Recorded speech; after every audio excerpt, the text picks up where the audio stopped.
O segundo passo dentro daquela sequência técnica de preparo, em que nós temos a exploração do canal radicular, preparo do terço cervical, odontometria e preparo do terço apical, refere-se ao preparo do terço cervical. É uma etapa em que nós já iniciamos a modelagem do sistema de canais radiculares, com uma maior remoção de tecido contaminado, maior remoção de dentina excisionada, e que traz algumas vantagens em ser realizada logo após a exploração. Então, o primeiro ponto, o primeiro objetivo do preparo do terço cervical é a remoção da constrição da entrada do canal. Se lembrarem da aula de anatomia, todos os canais radiculares têm uma certa constrição dentinária na sua entrada. Então é fundamental que utilizemos instrumentos que vão remover essa constrição e promover uma entrada mais facilitada dos outros instrumentos que vão atingir a região apical. Um outro ponto importante dentro do preparo do terço cervical é a possibilidade de remoção daquela dentina contaminada, de conteúdo necrótico, da região cervical e média do canal, que são as áreas de maior volume. Então facilita a remoção e você diminui a possibilidade de extrusão de micro-organismos para a região apical, para a região de ligamento periapical, para a região de lesão, em que o paciente pode, posteriormente, relatar uma dor pós-operatória. A partir do momento que você tem uma ampliação da entrada dos canais radiculares, você também tem um facilitamento do esvaziamento do canal radicular. Então torna-se essa etapa de remoção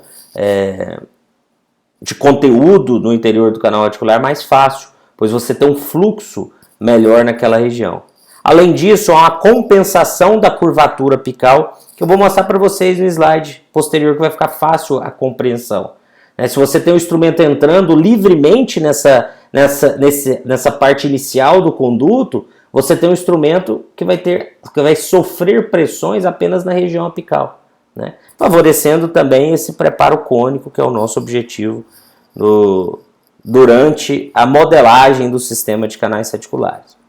Então, o preparo do terço cervical, nós podemos utilizar algumas ferramentas, alguns instrumentos. Os mais conhecidos são as brocas de Gates e as brocas de Largo. Então, as brocas de Gates, elas são utilizadas inicialmente nesse preparo, em que você tem Gates 1, 2, 3 e ela vai variar. A diferença entre elas é o diâmetro da sua ponta ativa. Então a Gates 1 ela tem um diâmetro de 0,5 milímetros, a Gates 2 de 0,7 milímetros, a Gates 3 de 0,9 e assim sucessivamente.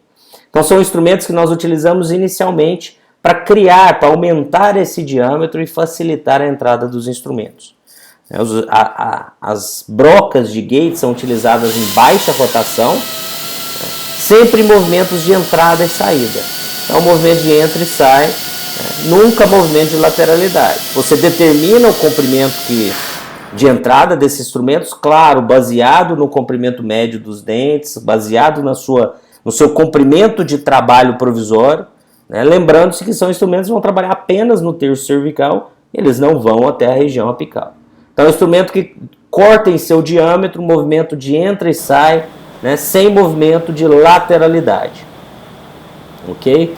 Então vejam, o movimento é apenas de entrada, apenas simulando para vocês entrada e saída, utilizados em baixa rotação no micromotor convencional de vocês.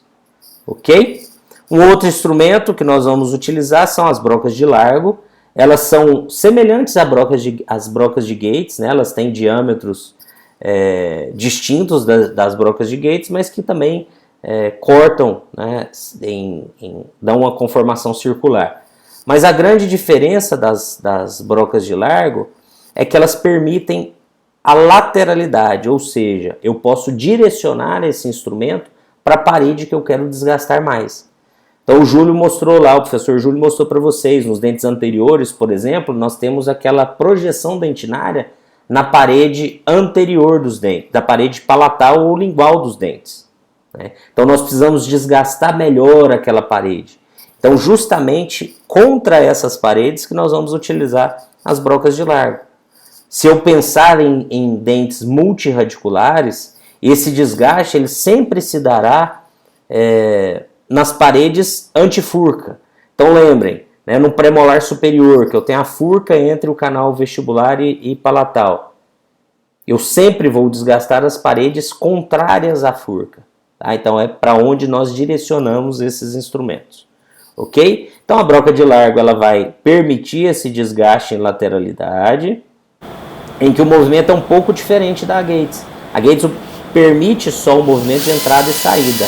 A largo nós vamos fazer esse movimento jogando contra a parede que eu preciso desgastar.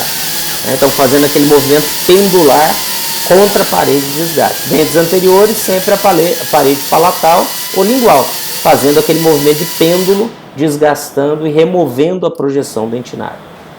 Então sempre contra a parede de furca em dentes posteriores e dentes anteriores, olha lá, só simulando o movimento para vocês, esse movimento pendular, contra a parede lingual ou palatal. Ok?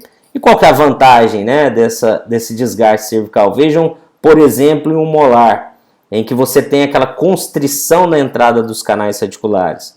Você já tem uma curvatura logo no início dos canais radiculares. Isso vai dificultar posteriormente a utilização dos outros instrumentos, que eles já vão sofrer uma pressão logo na entrada do canal.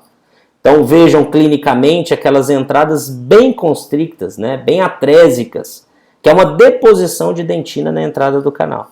Então tanto no canal distal quanto no canal, quanto na raiz mesial, né, no canal mesovestibular e mesolingual. Então a partir do momento que você utiliza desses recursos para preparo do terço cervical, vejam a diferença da entrada dos canais radiculares. Você tem aquelas entradas mais circulares, facilitando a entrada dos instrumentos. Vejam, facilitando o fluxo da solução irrigadora. Então, nós temos ali um fluxo melhor de entrada e saída, uma remoção melhor de materiais de debris. Ok? Então, esse é o principal objetivo, é atingirmos e conseguirmos realmente remover aquela constrição, sempre com segurança. Então, em dentes multirradiculares, esse desgaste faz nas paredes antifurca, para não correr o risco de uma perfuração na região de furca, e nos dentes anteriores, sempre na parede palatal ou lingual. Ok? E aí nós vamos, né, observar nesse esquema, né, fica muito fácil identificar a diferença da entrada do instrumento que eu vou utilizar no preparo apical, quando do lado esquerdo eu ainda não preparei o terço cervical, ou seja, aquela constrição, ela joga o instrumento para a região oposta, e a partir do momento que você remove aquela constrição, você tem um instrumento entrando mais reto no canal radicular. Você tem uma entrada facilitada desse instrumento nessa área, diminuindo as forças sobre o instrumento, melhorando a sua performance, compensando a curvatura apical.